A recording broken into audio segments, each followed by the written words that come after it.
Hi, I'm Emily Taylor with Collage Quilter. Please forgive my voice. I'm a little under the weather, but it's important for me to share this project with you. So this is what I'm going to be making, this little darling acorn. And let me tell you why we're doing this. My dad started a charitable foundation called the Good Samaritan Foundation. They are in need of some funds for stocking their food pantry.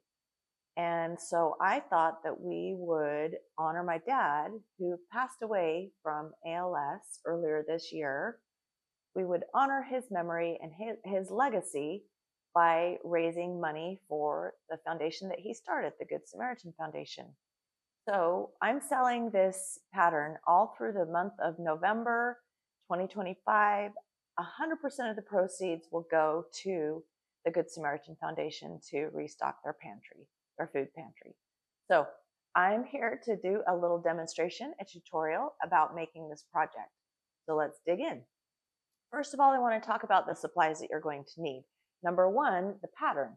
The pattern is available on collagequilter.com as a download. We will also have a few, not very many, but a few kits that you can purchase. The kit will contain the pattern as well as fabric and steamacine. So the other things, if you're just doing the download, the things that you're going to need are fabric, and we're going to talk about how to select fabric in just a minute, but you will also need steamacine, your scissors, a wand iron like this, and parchment paper, as well as a pencil and some pins and a work surface. So anyway, let's dig in and get started on how to make this project. All right, so here is the template that comes in the pattern, and here is the bin of my brown scraps. So what I'm going to do is just start pulling out my fabric, and you can kind of see that there's a spectrum that I need to get the dark darks, and then a little bit lighter, moving on into the highlight of the acorn. So I'm just going to start pulling out this fabric and sorting it. I keep my fabric scraps in my bins like this according to color, and most of this fabric has already been prepared with light steamacine 2. So if your fabric has not been prepared with light steamacine 2, what you're going to do is pull your fabric out, and then I just cut a small amount and I will prepare it with steamacine. This is a piece of steamacine that's already been cut, but you can see when I peel it back that it has this sticky layer of adhesive. And so the way to prepare your fabric is cut all the pieces that you want to use and then just lay them the wrong side of fabric to the steamacine. And then I will put the next piece and the next piece so that I maximize the steamacine, because it's an expensive product. But then once I have it the way I want it, I will take this over and just steam the, or sorry, not steam, press with a hot iron the steamacine. So I actually will press it on this side, and then the fabric will be ready with the steamacine and the paper on the back. So that's how you get your fabric ready with steamacine. Let's talk a little bit more. Let me just show you. I think it's interesting to kind of see the fabric that I will pull out. Now in the kit, if you're lucky enough to get one of the kits has 15 different pieces of fabric. And one thing I want to say is the fabric for the cap, I selected fabric that has some very interesting textures, and it's a little more gray because the cap has a lot of texture on it. So that's why I want to select fabric that maybe has some interesting things going on in it. The acorn itself, the little nut itself, is a very smooth surface. And so I'm just going to pull fabric that I think is kind of in the range that I want. And then I will sort it according to value. I'll just create a value spectrum like this. And I think this is kind of helpful to just see the fabric that I'm going to pull out to do this. project. Now this is an interesting one that would probably be really great for the cap. Again, because it's a piece that has high contrast and it will mimic the texture of an acorn cap. Let's see, let's put that one over there. I'm looking for some dark pieces. I had already pulled it out. So this is the piece that I'm going to use under here. These two pieces are the ones that I'm going to use to just kind of indicate the shadow underneath the acorn cap. So I've got my darks and then transitioning into my lighter colors. And that one probably needs to go there. So this is kind of how I sort my fabric into what I call value sets. Let's see what else we've got here. Then we're going to go a little bit lighter and then all the way over here. Now I want to include as much fabric as I can because that's what makes a collage interesting. The more fabric I can incorporate, the more beautiful my collage will be. It'll look more sophisticated and more interesting. And really, it's just a matter of letting the fabric do the work, though. So I'll just keep pulling fabric because I want to use as much as I can. So, okay. Well, I think that's a pretty good assortment. That will get us started, and that one maybe, I don't know where that's going to fit. So I could just have fun pulling fabric like this all day long, which is actually what I do all day long. I just have fun with fabric. So, okay, I think we've pretty much got what we want. Now I'm going to go ahead and get my work surface ready, and then we'll get started. All right, so I want to just point out that I've traced the template onto parchment paper. This is baking paper. It's what we line our cookie sheets with. So I've just traced it in pencil, and it's kind of a rough sketch. It doesn't need to be really detailed. And I want to point out that I'm just working on what I call this is a really simple homemade work surface. So this is just foam core covered in felt. And that works really well for me. You could also use one of your, the gray mat, wool mat. So I'm going to just dig in right now with, I always like to have the gray tone template right next to me as I work to make sure that I can understand what I've traced. So let's dig in. Here we go. I'm just going to make these pieces fit in the section that I'm working on. Now, as I get started here, these first few pieces are not going to stick to the parchment paper by design because it's non-stick surface. So this is where it's really handy to have a wand iron to press that down and ensure that I can get those pieces to adhere.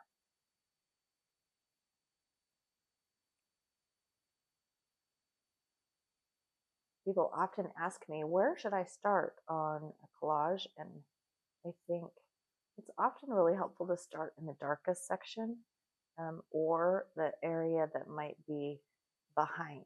So you can see the cap is going to lay over the top of this. That means this is behind, more in the background than the foreground.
All right, folks. So I think I'm finished with this.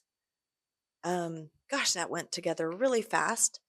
And now the next step is I'm just going to press it.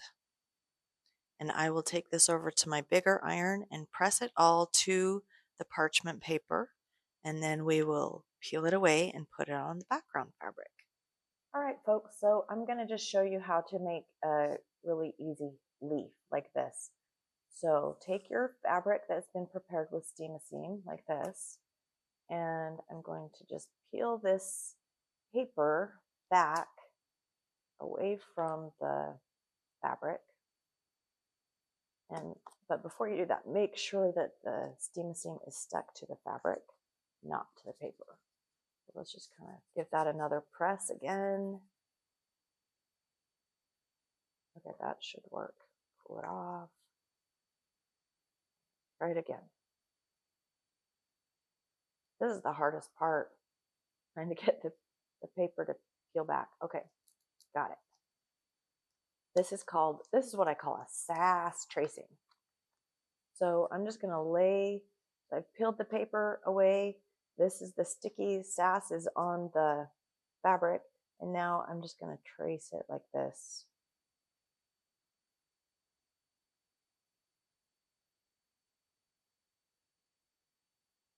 All right. So when I put that back on there, now I have a tracing. I'm going to press it on there again. And then I will just follow that as I cut out with my scissors. And I've given you a good assortment of different oak leaves. So that's how you're going to come up with as many oak leaves as you want. Then, once I've got that done, then it's time to audition fabric choices for the acorn. So in the kit is this fabric, and this is the one that I used in the original. So there's the original. Can you see that good? But I think it also looks really good on dark blue because blue is the complementary color to this kind of orangey brown. So here I'm going to peel it away.